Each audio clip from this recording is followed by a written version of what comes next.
श्री गुरु तेग बहादुर साहिब के 350वें शहीदी दिवस को समर्पित पंजाब सरकार की श्रद्धा और सत्कार से भरपूर पहल। पंजाब के 23 जिलों में गुरु साहिब के जीवन और बलिदान को दर्शाते light and sound show Srinagar, Gurdaspur, Faridkot और तख्त श्री दमदमा साहिब, तलवंडी साबो से अनंतपुर साहिब तक 4 महान नगर कीर्तन तथा 23, 24 और 25 नवंबर को अनंतपुर साहिब में होने वाले भव्य समागमों में मुख्यमंत्री सरदार भगवंत सिंह जी मान की ओर से सभी को नतमस्तक होने का हार्दिक अनुरोध। आइए अपनी अटूट श्रद्धा और सत्कार के साथ इन समागमों का हिस्सा बने।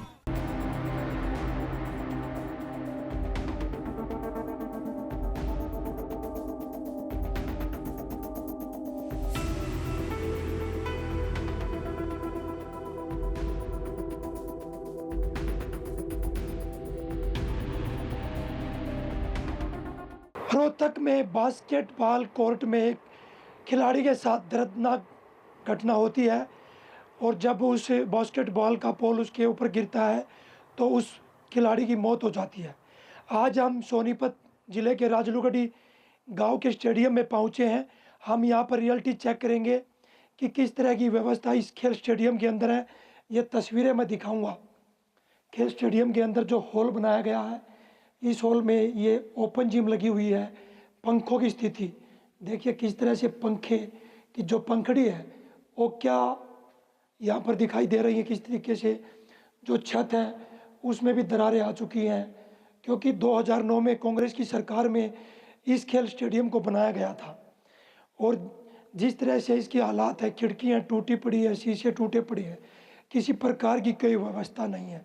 क्योंकि आसपास के कई गांव के बच्चे यहाँ पर खेलने आते हैं।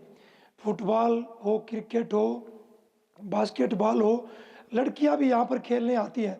क्योंकि ये स्टेडियम राजलूगढ़ी गांव और राजलूगढ़ी रेलवे स्टेशन के साथ में लगता है। आसपास के कई गांव के जो खिलाड़ी स्टेडियम में पहुँचते हैं खेलने के लिए, पर यहाँ पर जो व्यवस्था है वो बिल्कुल जीरो दिखाई दे रही है। किस तरह से पंखे हैं, देखिए पंखड़ी टूटी हुई है, खिड़कियाँ टूटी हुई हैं। हॉल में किसी प्रकार की भी कोई व्यवस्था तक यहाँ पर दिखाई नहीं। मैं छत की तस्वीरें भी दिखाऊंगा। देखिए किस तरह से जो बरसात में पानी टपकने के बाद छत बिल्कुल जंजर हुई है और कभी भी कोई भी हादसा यहाँ पर हो सकता है।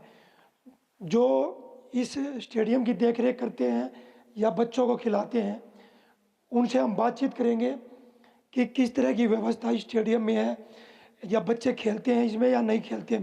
बच्चे 70 प्लस बच्चे तो लड़के हैं और 35 प्लस 53 भी हो जाती हैं लड़कियां हैं। आसपास के गांव लेडी राजपुर और यहाँ अपने भोगीपुर से भी आती हैं लड़कियां। क्या व्यवस्था है स्टेडियम के अंदर? व्यवस्था तो जी कुछ तो खुद बनाई है और साफ़ सफाई का पैसा हमें डीएसओ साहब की तरफ से भी मिल जाता है, वो खुद ही करवा देते हैं इस काम को। चारों तरफ हमने देखा, चारों तरफ कबाड़ है, बुरा हाल है स्टेडियम के अंदर। और बास्केटबॉल का पोर्ट तो बिल्कुल ख़राब, चारों तरफ से पोल भी जंजर है।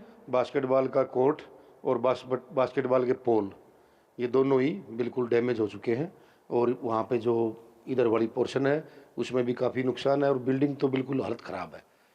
बिल्डिंग में तो पंखे की जो हालत है वो बड़ी दयनीय है। पंखे की हालत पे तो जब जाए ना, जब यहाँ लाइट की व्यवस्था हो, 4.5 लाख बिल है, इसके लिए कौन रिस्पॉन्सिबल था? किसने बिल नहीं भरा है तो ट्रांसफार्मर उतार के ले जा चुके हैं। यहाँ 2 सोलर की लाइट है जो सरपंच साहब से हमने ली है, वो लगाई है। और अंदर वॉशरूम देखोगे आप, लड़कियों के लिए वॉशरूम सबसे पहली आवश्यकता है। वॉशरूम का अभी तक यहाँ कोई समाधान नहीं हो पाया। 1 साल से विधायक जी आए थे, यहाँ कोई हमने गर्ल्स का टूर्नामेंट करवाया था तो विधायक जी ने भी हमारे लिए बोला था भाई बिजली और तुम्हारा पानी की व्यवस्था करवा देंगे। पानी भी हमने मोहन बडोली जी को बोल के, और ये गाँव की लाइन से जो पीने का पानी है उससे काम चला रहे हैं छोट मोट, भाई कोई भी ज़रूरी चीज़ें हैं तो लड़कियां जो आती हैं उनके लिए वॉशरूम सबसे पहली चीज़ है। तो वॉशरूम अभी हमने खुद बल्कि थोड़ी ईंटें डलवा रखी है, भाई कोशिश करेंगे। क्या खेल अधिकारी या सोनीपत प्रशासन डीसी को इसके बारे में कोई शिकायत नहीं की आप लोगों ने? नहीं, बार बार बताते हैं लेकिन कुछ मजबूरियाँ हैं डीएसओ साहब की भी। भाई डीएसओ साहब के पास जितना बजट होगा उसी के हिसाब से काम करेंगे। वो बजट के अनुसार हमें साफ़ सफाई के लिए तो पैसे देते हैं, खुद आदमी भेजते हैं वो। और पिछली बार उन्होंने ये अपने जो थे ये चौकीदार वगैरह सब लगाए थे, साफ़ सफाई तो वो करवा देते हैं, ऐसी बात नहीं, हम खुद भी करते हैं मैनेज। बिल्डिंग की हालत बड़ी जंजर है। हाँ, बिल्डिंग का देखोगे आप, अंदर यूरिनल है या फिर अंदर आप देखोगे स्टेज भी हमने ठीक करवाया था। तो बिल्डिंग तो है ही नहीं है, मानो आप छत के ऊपर है ना, बहुत ज़्यादा इतनी ज़्यादा संख्या में कुबाड़ को आप देसी भाषा में जो भी कहना है, तो इतनी ज़्यादा संख्या में घास फूस है कि वो कभी भी गिर सकता है ये ऊपर से। पूरा जो सीज़न होता है रेनी सीज़न, उसमें टपकता रहता है ये। और किसी भी रूम की ये हालत नहीं है भाई कोच आके बैठ जाए या कोई और है या सरकारी कोच इसमें दे रखा है। हाँ, इसमें सरकारी कोच हैं, 2 फुटबॉल के कोच हैं, एक तो अभी दिया है और श्रेया जी हुड्डा जो इंडियन टीम की गोलकीपर हैं, वो पहले से ही हमारे पास हैं यहाँ। फिर यहाँ पे आते हैं, वो बच्चों को खिलाते हैं। हाँ, बच्चों को खिलाते हैं। कई बार ऐसा होता है कि भाई हाँ, डीएसओ साहब भी आ जाते हैं, खूब चक्कर लगाते हैं डीएसओ साहब यहाँ।